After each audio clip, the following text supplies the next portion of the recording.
केबे लॉन्च होइछि आमे देखिबा तो लॉन्च डे ऑन 12 मे 2024 जहाँकि 12 तारिख मे मास 2024 मसीह এই যোজনাটিକୁ লঞ্চ କରାଯାଇଛି।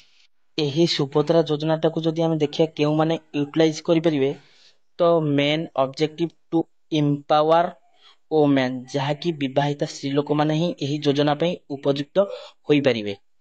ଏହି ସୁଭଦ୍ରା ଯୋଜନାର ଯଦି ଆପ୍ଲାଏକୁ ଆମେ ଦେଖିବା ତ ଦି ପ୍ରକାର ଆପ୍ଲାଏ ହେଉଛି, ଗୋଟେ ହେଉଛି ଅନଲାଇନ୍ ଆଉ ଆରଟି ହେଉଛି ଅଫଲାଇନ୍ ମୋଡରେ ବି ମଧ୍ୟ ଆପ୍ଲାଏ କରିପାରିବେ। ଦି ପ୍ରକାର ସୁଭଦ୍ରା ଯୋଜନାରେ ଯଦି କେଉଁମାନେ ଉପକୃତ ହୋଇପାରିବେ ତାହେଲେ ଦେଖିବା ତ beneficiary of woman of Odisha ଯାହାକି ଓଡ଼ିଶାରେ ବାସ କରୁଥିବା ମହିଳାମାନେ ଏହି ଯୋଜନାରେ 50,000 ଟଙ୍କା ପାଇପାରିବେ।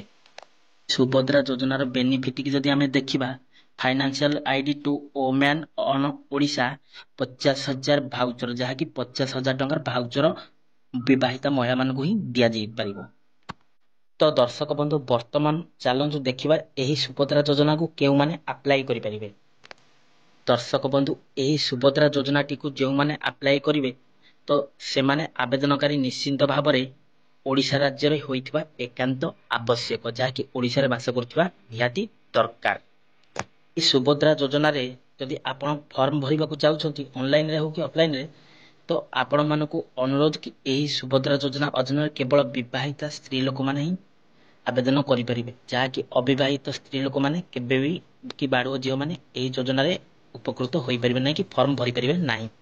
ता सहित प्रत्येक परिवार रो केवल जणे हिताधिकारी रहिबे आ अविवाहित महिला एथिपई योग्य नुहंती।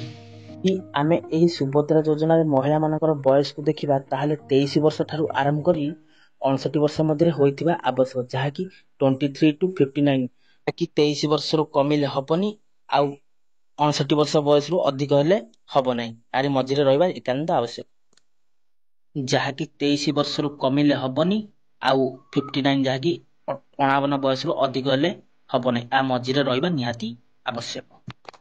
जदि देखिबा एही सुभद्रा योजना रे केउ माने फॉर्म भरि परिबे नै आपा अप्लाई करि परिबे नै तो सरकारी स्तर रे चाकरी करथिबा महिला माने एही योजना रे अंतर्भुक्त होई परिबे नै जहाँकि आपण माने सरकारी स्तर रे चाकरी करथिले आपण माने एही योजना रे अप्लाई करि परिबे नाही बा उपकृत होई परिबे नाही। तो जदि आमे देखिबा एही सुभद्रा योजना को गोटिए परिवार रो केते जण अप्लाई करि परिबे तो एही योजना रे सुविधा केवल गोटिए परिवार गोटिए विवाहित महिला ही जणे पाई परिबे एता स्पष्ट करा जायछि।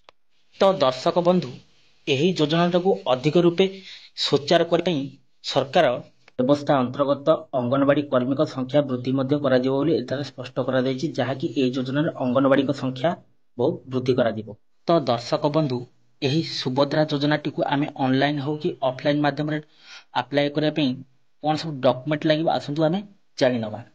सुभद्रा योजना पई आपनको 7टी डॉक्यूमेंट थिबा निहाती आवश्यक जहाँकि सर्वप्रथम रहइबो 1 नंबर रे आधार कार्ड, 2 नंबर रे रहइबो बैंक खातार पासबुक रो फ्रंट पेज, 3 नंबर रे रहइबो आपनको ठिकाना प्रमाण पत्र आ 4 नंबर रहइबो आपनकर मोबाइल नंबर आ 5 नंबर रे रहइबो पासपोर्ट साइज रो आकार फोटो आ 6 नंबर रे रहइबो आय प्रमाण पत्र जहाँकि इनकम सर्टिफिकेट आ 7 नंबर होउची रेशन कार्ड जहाँकि आपण मानकू एही 7टी डॉक्यूमेंट आपनको पाखरे थिले आपण माने एतक डॉक्यूमेंट नै ऑफलाइन हो कि ऑनलाइन मोड रे हो आपण फॉर्म भरि परिबे एही सुभद्रा योजना रे।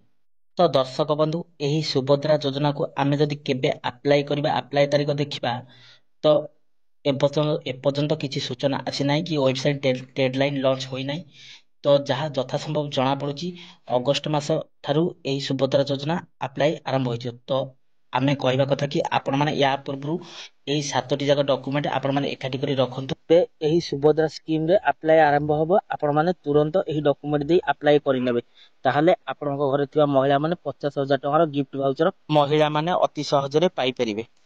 दर्शक बंधु आजिर एही सुभद्रा योजना रा छोटो वीडियो अपडेट टी आपण मानकू केमिति लागिला कमेंट बॉक्स रे मतामत देबे आउ वीडियो टी जदि भल लागिता सांग मानक सहित शेयर करिवे जहाँकि से माने तांको परिवार थिबा महिला मानक नारे गोटे लेखा सुभद्रा योजना खोली परिवे आउ जदि प्रथम थर पे हम चैनल को आछंती एबे वीडियो को गोटे लाइक कर दियंतु आउ ता संगे संगे मनोरंजन मंडल चैनल को सब्सक्राइब करी पाखरे घटू ऑल रे दबाई नियंतु।